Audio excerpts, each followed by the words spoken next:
पिताजी, मैं कसम खाती हूँ कि इस मिट्टी, इस आखिरी निशानी को किसी भी कीमत पर किसी भी हाल में नहीं छोड़ूंगी, चाहे मुझे रात दिन की कैसी भी तकलीफ क्यों ना उठानी पड़े। ये सिर्फ जमीन नहीं है, ये आपका प्रेम है, आपका पसीना है। मैं इसे जरूर से बचाऊंगी। मुझे आपकी इस विरासत को संभालने की शक्ति दीजिए पिताजी। मेरी बच्ची काव्या, तेरे ये शब्द मेरे कानों में अमृत घोल गए। अब मैं आंखें बंद कर सकता हूं। मुझे कोई चिंता नहीं है। तू मेरी शान है, तू मेरी ताकत है, तू ही मेरी अमरता है। मेरी आखिरी सांस भी तुझे आशीर्वाद देती है। बेटी काव्या, देखो, सूरज सर पर चढ़ाया है। खेत की मेड़ पर पानी की धार कम हो रही है, इसे बढ़ाना होगा। अगर समय से ना किया तो ये फसलें सूख जाएंगी और हमारे पास घर में चूल्हा जलाने को कुछ नहीं बचेगा। पिताजी, चिंता मत कीजिए, मैं अभी जाती हूँ और तुरंत पानी खोल आती हूँ। पर आप थोड़ा आराम कर लीजिए। सुबह से आप बिना रुके काम कर रही हैं। आपके शरीर की थकान मुझे दिखाई दे रही है। काव्या, तुम्हारे हाथ पांव अभी नन्हे हैं, पर तुम्हारा हौसला पहाड़ जैसा मजबूत है। तुम्हारी माँ के जाने के बाद सच कहूं तो तुम ही मेरी जीने की ताकत हो। तुम्हारे बिना ये घर तो कब का उजड़ चुका होता। तुम ना होती तो शायद मैं कब का टूट गया होता। पिताजी, माँ हमें छोड़कर चली गईं, पर उनकी बातें, उनकी सीख मेरे दिल में एक दीपक की तरह जलती हैं। उन्होंने हमेशा कहा था कि मेहनत करने वाले का भाग्य कभी नहीं डगमगाता। मैं आपसे वादा करती हूँ, मैं हर हाल में आपका साथ निभाऊंगी, आपकी ढाल बनकर खड़ी रहूंगी। सच कहती हो बेटी। मैं देखता हूँ कि तुम बिना किसी शिकायत के हर बोझ उठा लेती हो। कभी दूर जंगल से लकड़ी बीन लाती हो, कभी रात के अंधेरे में पानी भर लाती हो और खेत में मुझसे भी ज्यादा पसीना बहाती हो। ये सब काम मेरे लिए बोझ नहीं है पिताजी, ये तो हमारे जीवन का संगीत है। मुझे सबसे बड़ी खुशी और सुकून तब मिलता है जब आप पेट भरकर रोटी खाते हैं और संतोष की सांस लेते हुए मुस्कुराते हैं। आपकी हंसी ही मेरी कमाई है। दिन एक के बाद एक गुजरते गए। पिता और बेटी दोनों की जिंदगी संघर्ष की भट्टी में तप कर और भी पवित्र हो रही थी। दोनों खेतों में साथ साथ परिश्रम करते। सूरज ढलते ही दोनों मिट्टी से सने हाथों से एक दूसरे का सहारा बनकर घर लौटते और प्रेम से एक साथ चूल्हे पर रोटी सेकते।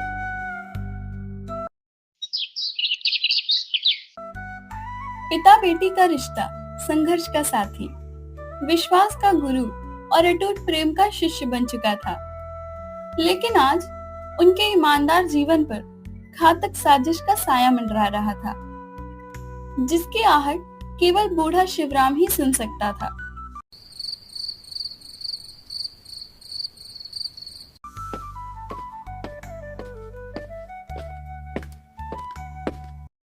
देवेश, काव्या, मैं ये किसान पुष्पिका नाम की पुरानी पोथी लेकर आया हूं। इसे किसी को मत दिखाना। ये सिर्फ खेती का ज्ञान नहीं है, बल्कि सेठ की चालों से बचने के गुप्त संकेत भी इसमें छिपे हैं। शिवराम, तू इतना घबराया हुआ क्यों है? कैसी चालें? कल रात मैंने किसी को तुम्हारे घर के पीछे, जहां तुम बीज रखती हो, अंधेरे में जमीन खोदते देखा था। मुझे डर है, जमीन में कुछ जहर मिलाया गया है। तुम बिना इस पोथी को पढ़े कल खेत में बीज मत डालना। जहर? कौन कर सकता है ऐसा? क्या कोई सच में हमारे खेत को बर्बाद करना चाहता है? चंचल ये सुनकर घबरा जाती है। उसने रात में जमीन में जहर नहीं, बल्कि जहरीले बीज मिलाए थे। उसे डर है कि शिवराम को सब पता चल गया है। भगवान, ये बुढ़ा शिवराम कौन सा नया जाल बिछा रहा है? अगर काव्या ने सच जान लिया तो सेठ जी मुझे जिंदा नहीं छोड़ेंगे। मुझे किसी भी कीमत पर आज ही उस पोथी को चुराना होगा। बेटी, तू सचमुच मेरी आंखों की रोशनी है। अब ये पोथी तेरी अमानत है, इसे ध्यान से पढ़ना। मैं जानता हूं तेरे नन्हे हाथ अब गुप्त युद्ध लड़ने वाले हैं। पिताजी, मैं कसम खाती हूँ कि मैं उस गुप्त दुश्मन को सफल नहीं होने दूंगी। मैं इस पोथी को अपनी जान से ज्यादा संभालूंगी। मेरे लिए ये सिर्फ कागज नहीं, बाप का वचन और जीवन की ढाल है। तुम दोनों का प्रेम अटूट है। काव्या, इस पोथी में एक पहेली है, उसका जवाब तुम्हारे खेत की मिट्टी ही देगी। तभी तुम जान पाओगी कि जहर कहां है और तुम्हें क्या करना है। रात ढलती है, घर में मिट्टी के दीपक जलते हैं। काव्या पोथी खोलकर बैठती है। अंधेरे में चंचल एक धारदार खंजर लेकर दबे पांव घर की ओर बढ़ती है। उसका लक्ष्य स्पष्ट है, पोथी चुराना या काव्या को चुप कराना।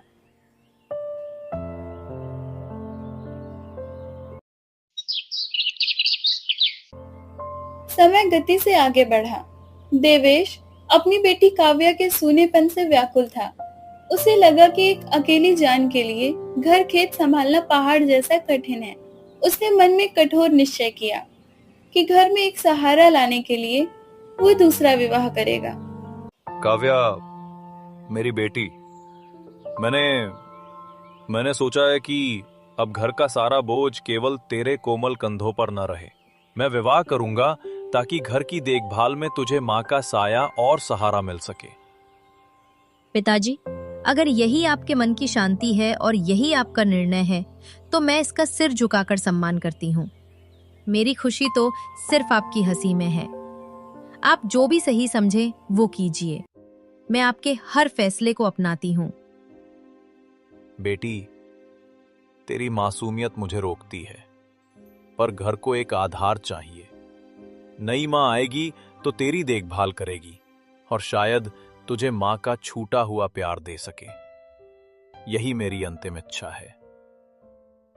पिताजी, मैं ईश्वर से यही प्रार्थना करूंगी कि जो भी हमारे घर में आए वो हमारे जीवन में सचमुच सुख और शांति लाए। आप मुक्त मन से मुस्कुराएं। यही मेरे लिए इस दुनिया का सबसे बड़ा सुख होगा। कुछ ही दिनों में देवेश ने देवकी नाम की एक औरत से विवाह कर लिया। देवकी अपने साथ एक बेटा विमल लेकर आई। एक किसान के छोटे से घर में अब नए रिश्तों की शुरुआत हुई। देवकी जी, अब ये घर सिर्फ मेरा नहीं, आपका भी है। मैं चाहता हूं कि विमल और काव्या सच्चे भाई बहन की तरह रहें। हमें मिलकर इस घर को विश्वास और प्रेम से खुशहाल बनाना चाहिए। देवेश जी, यही तो मेरी सबसे बड़ी आशा है। अगर मैं काव्या को अपनी सगी बेटी मान सकूं और उसे स्नेह दे सकूं, तो मेरा जीवन सफल हो जाएगा और ये घर प्रेम से रोशन हो उठेगा। नहीं माँ, मैं आपको खुले दिल से, सच्चे मन से स्वीकार करती हूँ। मैं चाहती हूँ कि आप हमें एक परिवार की तरह संभालें। मैं आपको मेरी स्वर्गीय माँ की जगह देकर आदर दूंगी। काव्या, ये सुनकर मुझे बहुत अच्छा लगा, पर याद रख, अब घर की जिम्मेदारी और कामकाज में तुझे और ज्यादा मेहनत करनी होगी। मैं चाहती हूँ कि तू बड़ी बेटी की तरह सब कुछ ठीक से निभाए। देवकी, काव्या बच्ची है, पर उसका दिल बहुत बड़ा है। तू उसे माँ का सहारा देगी तो ये घर कभी नहीं बिखरेगा। मैं नहीं चाहता हूँ कि तू मेरी बेटी को कभी भी पराया माने। पिताजी, मैं मेहनत करने से कभी भी पीछे नहीं हटूंगी, चाहे काम कितना भी पहाड़ जैसा कठिन क्यों ना हो। मैं आपके नाम और आपकी इज्जत के लिए हर बोझ उठाने को तैयार हूँ। लेकिन समय की चाल कुछ और ही थी, जिसने इस छोटे से घर को फिर से अंधेरे में ढकेलने की ठान ली थी। शादी के कुछ ही दिनों बाद देवेश की तबीयत अचानक बिगड़ने लगी। काव्या, मेरी सांसें अब भारी हो रही हैं। लगता है ईश्वर मुझे अपने पास बुला रहा है। तू चिंता मत करना मेरी बेटी, तेरी मेहनत और तेरी सच्चाई तुझे हर अंधेरे से निकाल लेगी। पिताजी, आप ऐसा अशुभ मत कहिए। मैं आपके बिना कैसे रहूंगी? आप ही तो मेरी पूरी दुनिया है। आपके बिना ये घर, ये खेत, सब कुछ सूना और बेजान हो जाएगा। बेटी, मेरी एक विनती है। मेरी आखिरी सांस के बाद भी इस जमीन को मत छोड़ना। ये खेत तेरी और मेरी माँ की यादों की आखिरी निशानी है। इसे बचाना। पिताजी, मैं कसम खाती हूँ कि इस मिट्टी, इस आखिरी निशानी को किसी भी कीमत पर, किसी भी हाल में नहीं छोड़ूंगी, चाहे मुझे रात दिन की कैसी भी तकलीफ क्यों ना उठानी पड़े। ये सिर्फ जमीन नहीं है, ये आपका प्रेम है, आपका पसीना है। मैं इसे जरूर से बचाऊंगी। मुझे आपकी इस विरासत को संभालने की शक्ति दीजिए पिताजी। मेरी बच्ची काव्या, तेरे ये शब्द मेरे कानों में अमृत घोल गए। अब मैं आंखें बंद कर सकता हूं। मुझे कोई चिंता नहीं है। तू मेरी शान है, तू मेरी ताकत है, तू ही मेरी अमरता है। मेरी आखिरी सांस भी तुझे आशीर्वाद देती है। सदा सुखी रह मेरी बेटी। कुछ ही दर्द भरे क्षणों के बाद देवेश ने अपनी आंखें हमेशा हमेशा के लिए बंद कर ली। काव्या की छोटी सी जिंदगी पर दुखों का एक और विशाल पहाड़ टूट पड़ा। अब घर का माहौल पूरी तरह बदल चुका था। पिता के प्रेम की जगह कठोरता ने ले ली थी। काव्या, अब कान खोलकर सुन ले। तेरे पिताजी इस दुनिया से जा चुके हैं। अब इस घर की बागडोर और नियम मेरे हाथ में है। तू वही करेगी जो मैं तुझसे आदेश दूंगी। नहीं माँ, मैं आपके हर आदेश का पालन करूंगी। पिताजी ने मुझे हमेशा सिखाया था कि बड़ों का आदर करना चाहिए। बस इतना कहना चाहती हूँ कि आप मुझे पराया ना समझें। मुझे भी बेटी का स्नेह दें। बेटी, तू मेरी बेटी जैसी कदापि नहीं है। तू तो इस घर का बोझ है। असली बेटा तो मेरा विमल है। अब सुन, घर का सारा काम तू करेगी और विमल आराम से रहेगा। एक भी शिकायत नहीं आनी चाहिए। माँ, अगर मेहनत से ही ये घर चलता है तो मैं सब कुछ सहर्ष कर लूंगी। लेकिन विमल को भी समझाइए कि घर चलाने में सबको जिम्मेदारियां उठानी चाहिए। हाँ, मैं काम क्यों करूँ? तू है ना नौकरानी की तरह। जा, बर्तन साफ कर, कपड़े धो और तेज धूप में जाकर खेत में पसीना बहा। यही तेरा काम है और यही तेरी किस्मत। बिल्कुल सही कहा तूने मेरे लाल। काव्या को यही करना होगा। मैं चाहती हूँ कि मेरा बेटा राजकुमार की तरह रहे और ये लड़की घर का सारा बोझ उठाए। यही इस घर का अटल नियम होगा। ठीक है माँ, मैं सब कुछ सह लूंगी। मुझे कोई शिकायत नहीं है। मेरे पिताजी ने हमेशा कहा था कि सच्चाई और ईमानदार मेहनत से कभी भी हार मत मानना।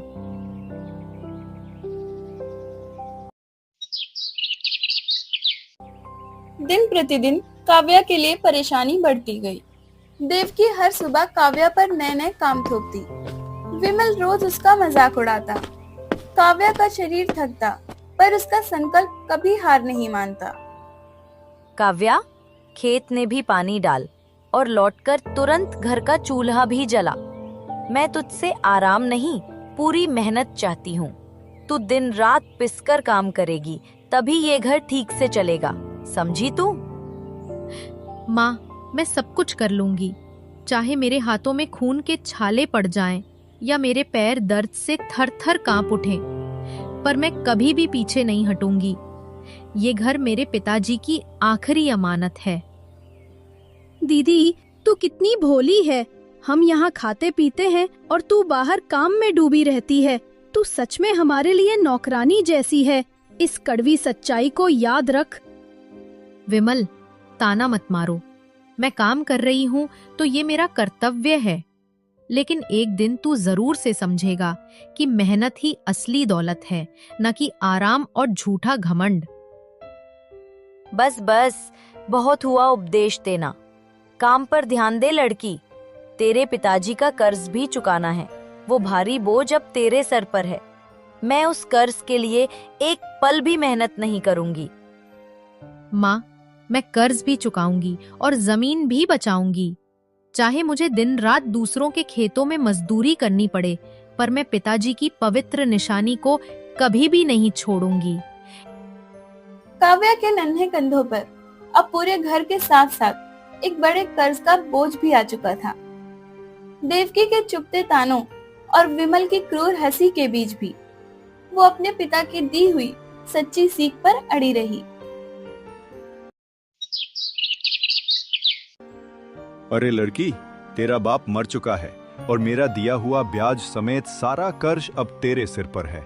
अगर तूने समय पर नहीं चुकाया तो मैं तुम्हारी जमीन और घर दोनों छीन लूंगा। सेठ जी, मैं वादा करती हूँ कि जी तोड़ मेहनत से कर्ज चुका दूंगी। बस मुझे थोड़ा सा समय दे दीजिए। ये खेत मेरे पिताजी की आखिरी निशानी है। मैं इसे खोना नहीं चाहती। देखा सेठ जी, मैंने पहले ही कहा था कि ये लड़की किसी काम की नहीं है। कर्ज चुकाने के लिए इसे बेच देना ही बेहतर होगा। यही सबसे आसान और बुद्धिमानी का रास्ता है। बिल्कुल सही कहा माँ। जमीन और घर सेठ जी को दे दो, फिर हमें काम करने की कोई जरूरत ही नहीं रहेगी। हम आराम से जी पाएंगे और मौज उड़ाएंगे। विमल, पिताजी की आत्मा रोएगी अगर हमने उनकी जमीन यूं ही छोड़ दी तो। मेहनत करना शर्म की बात नहीं है, लेकिन विरासत को लालच में खोना सबसे बड़ा अपराध है। लड़की, बड़े बड़े धनी लोग भी मेरे कर्ज से बच नहीं पाते। तू तो सिर्फ एक गरीब अनाथ है। अगर जल्दी पैसे नहीं दिए तो मैं तेरा सब कुछ नीलाम कर दूंगा। तेरी आवाज कोई नहीं सुनेगा। सेठ जी, आप चाहे जैसे भी कठोर शब्द बोलें, लेकिन मैं हार नहीं मानूंगी। मैं दिन रात पसीना बहाकर पैसे कमाऊंगी और एक एक करके आपका पूरा कर्ज चुका दूंगी। ये मेरा वचन है। सेठ धौं सिखाते हुए वहाँ से चला गया। काव्या के सामने अब जिम्मेदारी और कठिनाइयाँ और भी ज्यादा विकराल रूप ले चुकी थी। काव्या, सुन ले, मैं इस कर्ज को अपना बोझ नहीं मानती। तेरा बाप इसे लाया था तो तू ही इसे चुकाएगी। मैं और विमल इसमें कुछ भी नहीं करेंगे। माँ, चाहे मेरे हाथों में खून के छाले पड़ जाए, लेकिन मैं कर्ज जरूर से चुकाऊंगी, क्योंकि ये सिर्फ जिम्मेदारी नहीं, मेरे पिता की इज्जत और वचन का सवाल भी है। दीदी, तेरे जैसे लोग बस झूठे सपने देखते हैं। तू चाहे दिन रात मरकर काम कर ले, फिर भी इतने बड़े कर्ज को चुकाना नामुमकिन है। तू हार जाएगी। विमल, इंसान तब हारता है जब वो कोशिश करना छोड़ दे। मैं कभी कोशिश करना नहीं छोड़ूंगी। पिता की जमीन बचाने के लिए मैं अपने प्राण तक दांव पर लगा दूंगी। अब काव्या का जीवन केवल संघर्ष की आग बन चुका था। तभी प्रेमपुर गांव में एक ऐतिहासिक खबर आई, महाराज आदित्य के आगमन की। सुनो भाइयों और बहनों, ये खबर बिल्कुल सच्ची है कि हमारे न्याय प्रिय राज्य के महाराज आज हमारे गांव आने वाले हैं। सबको अपनी अपनी परेशानियां उनके सामने अवश्य रखनी चाहिए। हाँ, ये मौका बार बार नहीं मिलता। महाराज जनता की सुनते हैं। अगर हमने सच बता दिया तो शायद हमारी मुश्किलें किसी हद तक कम हो सकेंगी। काव्या, तू कान खोल के सुन ले। तू राजा के सामने जाकर अपनी दुख भरी कहानी मत सुनाना। बड़े लोग गरीबों का दर्द कहाँ समझते हैं। हमारी बदनामी ही होगी। माँ बिल्कुल सही कह रही है। राजा को केवल सेठ जैसे अमीर लोग पसंद होते हैं। काव्या चाहे कितना भी रो ले, उसके आंसू सेठ की सोने की थैलियों के बराबर नहीं। विमल, तू मुझे कमजोर समझ रहा है, लेकिन सच की ताकत हमेशा सबसे बड़ी होती है। अगर राजा न्याय प्रिय हैं, तो वे गरीब की भी आवाज जरूर से सुनेंगे। बिटिया, डरो मत। राजा की अदालत में सच बोलना सबसे बड़ा धर्म है। अगर तूने हिम्मत दिखाई तो गांव के और भी लोग तुझसे ताकत पाएंगे। बुजुर्ग की बातों पर मत जा काव्या, तू अपने पाँव पर खुद कुल्हाड़ी मार रही है। सेठ नाराज हो गए तो तेरी जिंदगी और भी ज्यादा मुश्किल बन जाएगी, समझ तू। माँ, मेरा जीवन वैसे भी आसान कहाँ है। पिता के जाने के बाद मेरे लिए हर दिन एक युद्ध जैसा है। मैं सच बोलूंगी, चाहे इसकी कीमत मुझे जान देकर ही क्यों ना चुकानी पड़े। महाराज आदित्य अपने शाही हाथी पर सवार होकर गांव पहुंचे। गांव वालों ने हाथ जोड़कर उनका भव्य स्वागत किया। गांव वालों, मैं यहाँ तुम्हारा हाल जानने आया हूँ। बताओ, तुम्हें कौन कौन सी मुश्किलें हैं? अगर कोई अन्याय हुआ है तो आज तुम खुलकर अपनी बात रख सकते हो। न्याय जरूर होगा। गांव की चौपाल पर गहन सन्नाटा पसर गया था। महाराज आदित्य का शांत व्यक्तित्व और न्याय की प्रतिज्ञा हर किसी के मन में उम्मीद जगा रही थी। तभी सेठ धर्मपाल ने आगे बढ़कर अपनी चिकनी चुपड़ी बातों से महाराज को प्रभावित करने की कोशिश की। महाराज, न्यायमूर्ति के सामने सबसे पहले मैं अपनी बात रखना चाहता हूँ। ये लड़की काव्या मेरे परिश्रम के पैसों पर बैठी है। इसके पिता ने मुझसे भारी कर्ज लिया और अब ये टाल मटोल कर रही है। मैं आपकी अदालत में गुहार लगाता हूँ कि मेरी मेहनत की कमाई मुझे तुरंत वापस दिलाई जाए। अगर पैसे नहीं हैं, तो इसकी कीमती जमीन और घर मुझे दिया जाए। हाँ हाँ, बिल्कुल सही कहा सेठ जी। महाराज, ये लड़की काम करने का बहाना बनाती है। इसे जमीन की देखभाल नहीं आती। इसे खेत से दूर रखना ही सही है, ताकि सेठ जी अपनी मेहनत का फल पा सकें। महाराज, मैं इसकी सौतेली माँ हूँ। मैंने इसे कई बार समझाया, मगर ये मेरी बात नहीं सुनती है। इसका दिमाग सिर्फ सपनों में खोया रहता है। जिम्मेदारी उठाना इसे आता कहाँ है। ये तो घर के लिए कलंक है। महाराज, मैं आपसे हाथ जोड़कर माथा टेककर विनती करती हूँ। ये खेत मेरे पिता की आखिरी निशानी है। मैं दिन रात खेतों में रक्त और पसीना बहाती हूँ, लेकिन इतना बड़ा कर्ज चुकाना मेरे लिए इस पल असंभव है। मुझे समय दीजिए।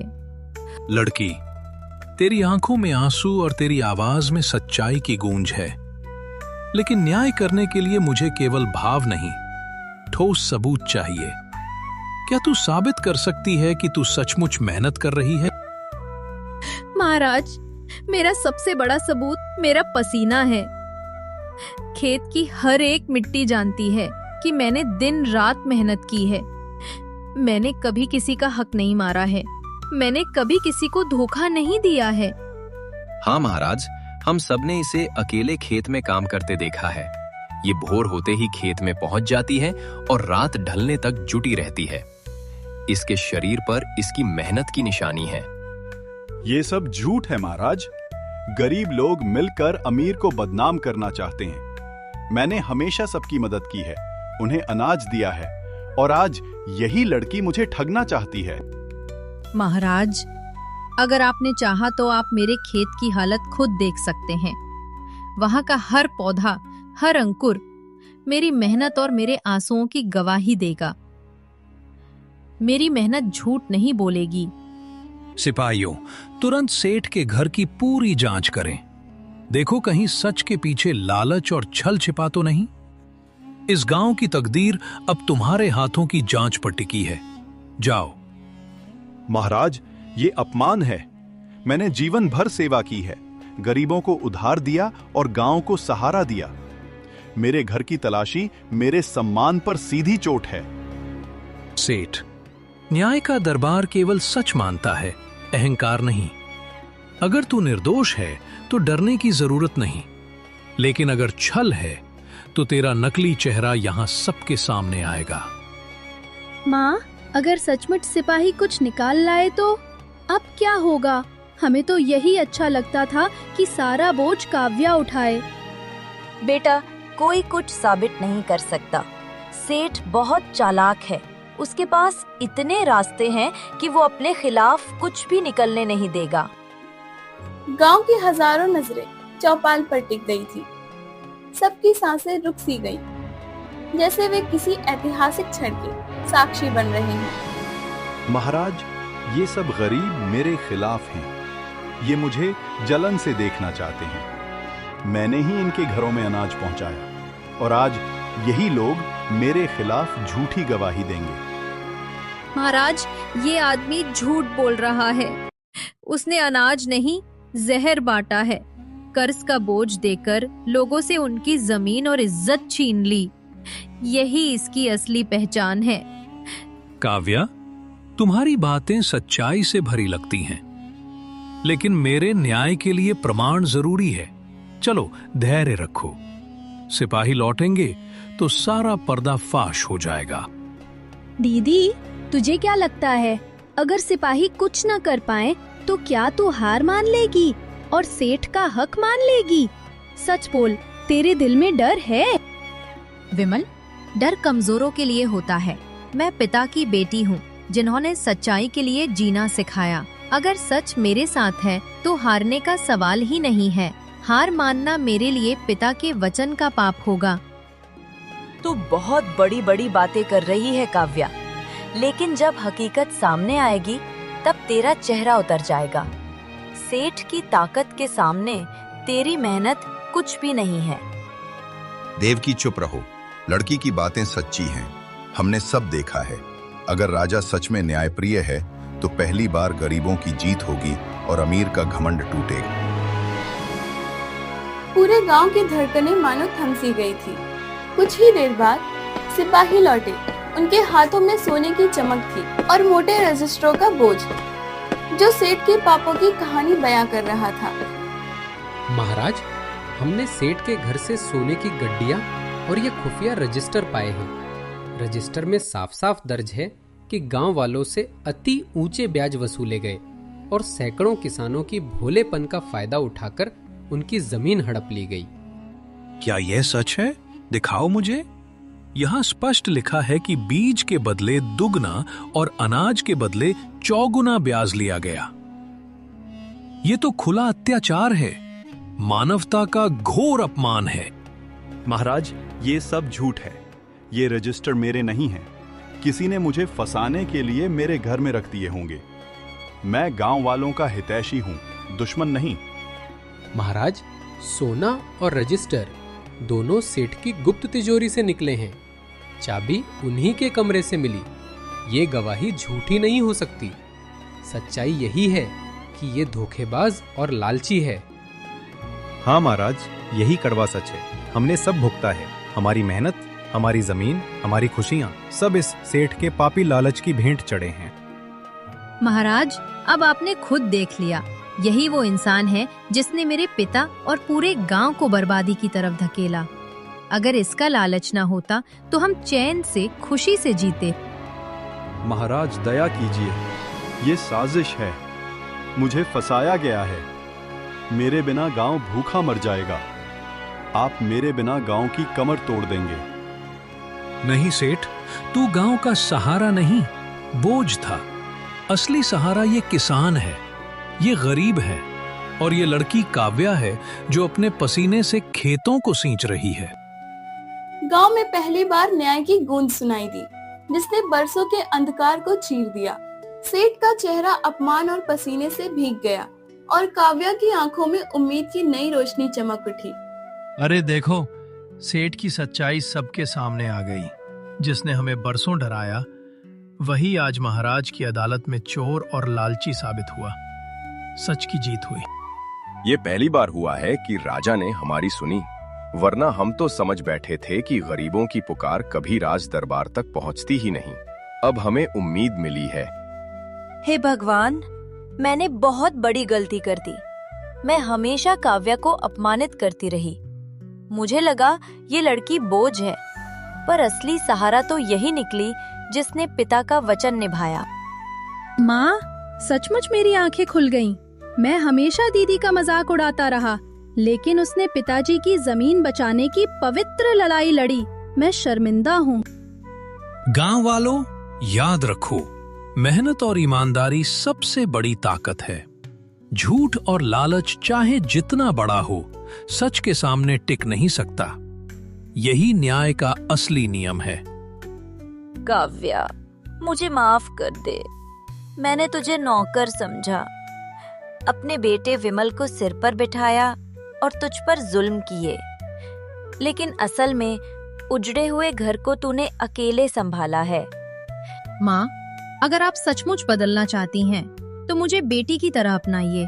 मैं भी यही चाहती हूँ कि ये घर नफरत नहीं, प्रेम से भरा एक परिवार की तरह जिए। दीदी, मुझे माफ कर दो। मैंने हमेशा तेरे रास्ते में कांटे बिछाए, लेकिन तूने कभी हार नहीं मानी। अब मैं ईमानदारी से मेहनत करना सीखूंगा और तेरा हाथ बटाऊंगा। काव्या ने न केवल अपने पिता के वचन को पवित्रता से निभाया, बल्कि अपनी अच्छाई और क्षमा से एक टूट चुके परिवार को भी प्रेम के धागे से जोड़ दिया।